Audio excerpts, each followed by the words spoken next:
Estamos examinando las causales en virtud de las cuales un deudor puede exonerarse de responsabilidad. Y en la clase anterior, nosotros trabajamos lo que es el caso fortuito o la fuerza mayor, y asociado a la misma está la temática de la teoría de los riesgos.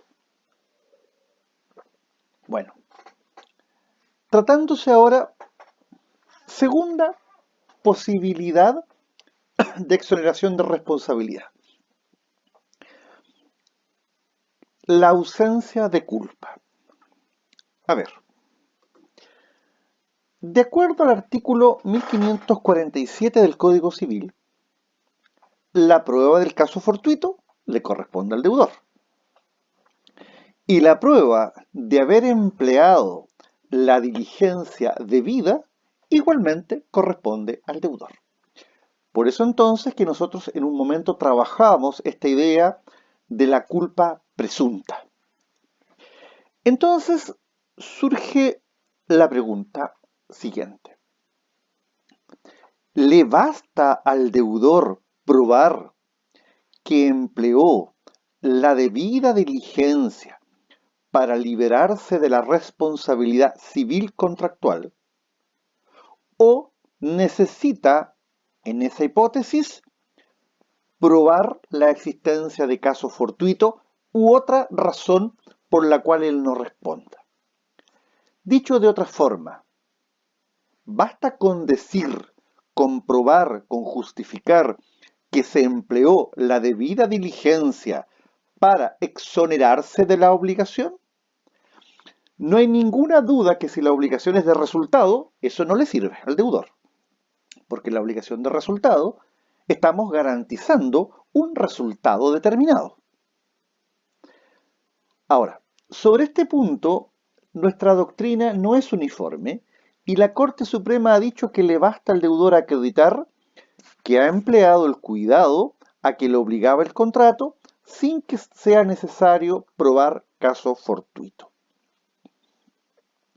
A ver, sobre este punto es interesante tener claro que desde el punto de vista, dogmático, yo les diría que a mi entender no basta con que el deudor afirme que empleó la debida diligencia. ¿Por qué razón? Porque eh, si se trata de una obligación de resultado, está claro que el empleo de la debida diligencia no exonera, por cuanto la prestación misma lleva involucrada un resultado. Pero en el caso de las obligaciones de medio, ¿cómo se exonera el deudor? El deudor se exonera, en términos generales, probando que ejecutó la prestación conforme a la lex artis, es decir, de alguna manera empleando la debida diligencia o cuidado. Entonces surge el problema. ¿Es suficiente con probar que se empleó la debida diligencia para exonerarse? ¿O será necesario que el deudor adicionalmente pruebe la existencia de un caso fortuito u otra causal? Yo les diría que esto es dudoso, que esto es controversial. Me parece que si el deudor no se libera, sino ante este último, me parece que no es suficiente. No obstante, que para otra doctrina sí sería suficiente. ¿Y por qué les digo esto? Porque el problema que vamos a tener es que como en materia de responsabilidad contractual, la culpa se presume y es una presunción simplemente legal. ¿Cómo quebramos, cómo desvirtuamos, cómo atacamos esa presunción? Solo diciendo, mire, empleé la debida diligencia o cuidado y eso de alguna manera refrendarlo en algún medio de prueba, me parece que eso puede ser de alguna manera insuficiente. Tercera posibilidad de exoneración de responsabilidad, el llamado estado de necesidad. Aquí la pregunta es, ¿queda el deudor liberado de responsabilidad en el caso en que, pudiendo cumplir, no lo hace para evitar un mal mayor? Aquí se diferencia del caso fortuito en que no hay un impedimento insuperable.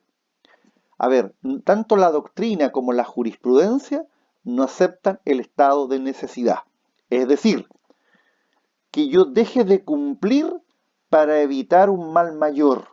Por ejemplo, soy un proveedor de alimentos y destino esos alimentos al consumo de mi familia y mis seres queridos en lugar de entregárselos a la persona a quien de alguna manera los va a comercializar.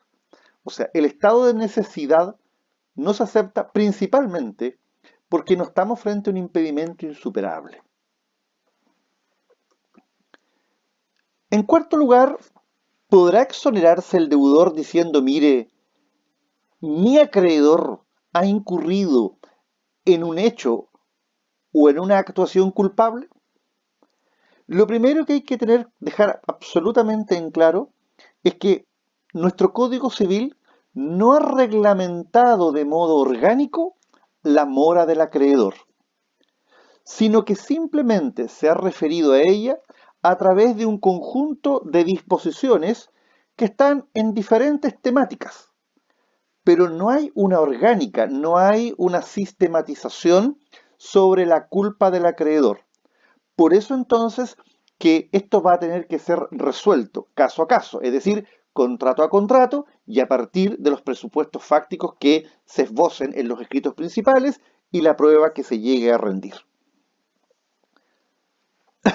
Vamos sí a considerar dos normas que de alguna manera nos van a permitir a nosotros hacernos cargo de esta temática. La mora del acreedor. Imaginémonos, por ejemplo, que el comprador de una especie o cuerpo cierto se niega a recibir esa especie o cuerpo cierto de manos del vendedor. Y la pregunta es, ¿qué pasa con el deber de cuidado que tiene todo deudor de una especie o cuerpo cierto cuando, en este caso, el comprador se constituye en mora? ¿Qué pasa con el vendedor? ¿Hasta dónde va a alcanzar su responsabilidad de cuidado?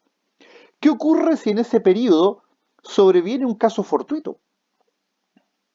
O bien, ¿está obligado el vendedor a mantener este estándar de cuidado y de conservación estando el comprador en mora? Por eso entonces que vamos a dar lectura al artículo 1827 del Código Civil, que nos dice lo siguiente.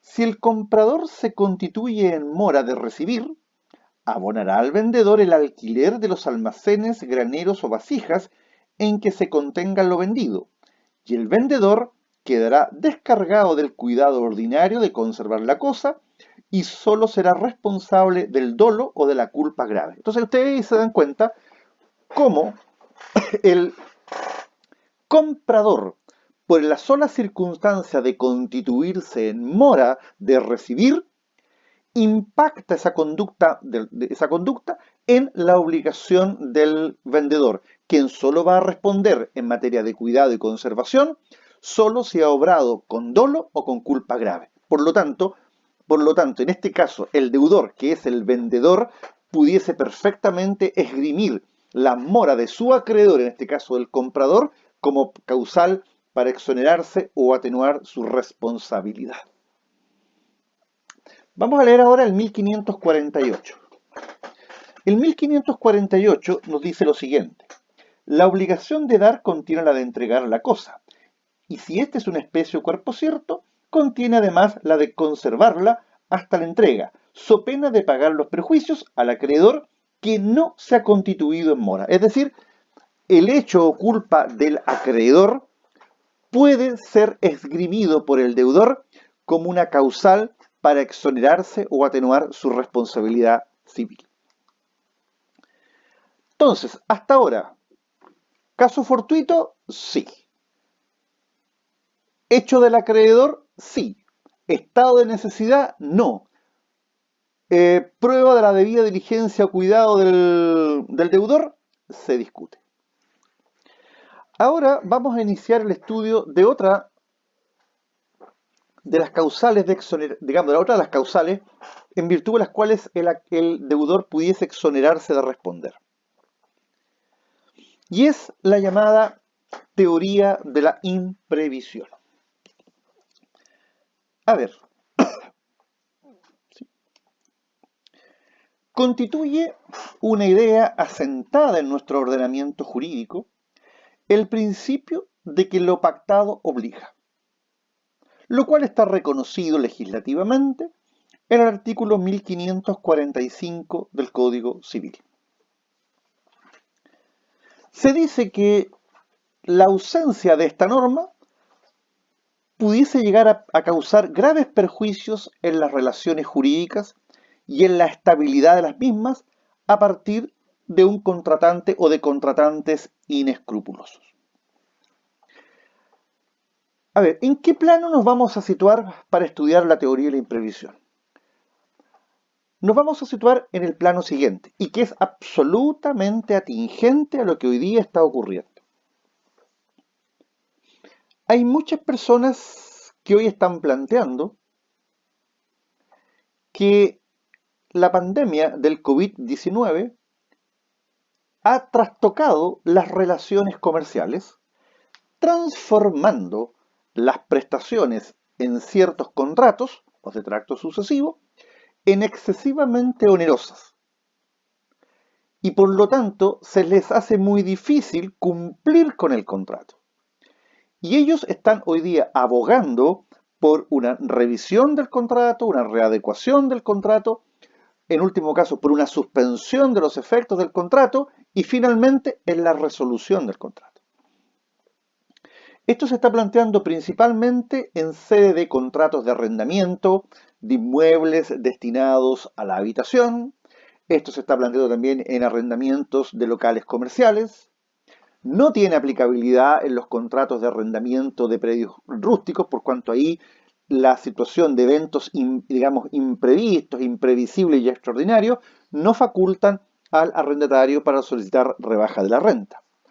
También lo estamos viendo en los contratos de prestación de servicios educacionales, con universidades, centros de formación técnica, institutos profesionales, establecimientos de enseñanza media, básica y prebásica, digamos particular subvencionado o derechamente particulares, y un conjunto de otros contratos que son de larga data.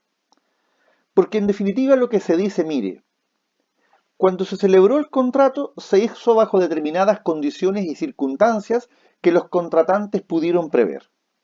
El problema es qué ocurre cuando se desencadenan circunstancias o hechos extraordinarios y absolutamente imprevisibles, que tornan la prestación de uno de los contratantes en excesivamente onerosa.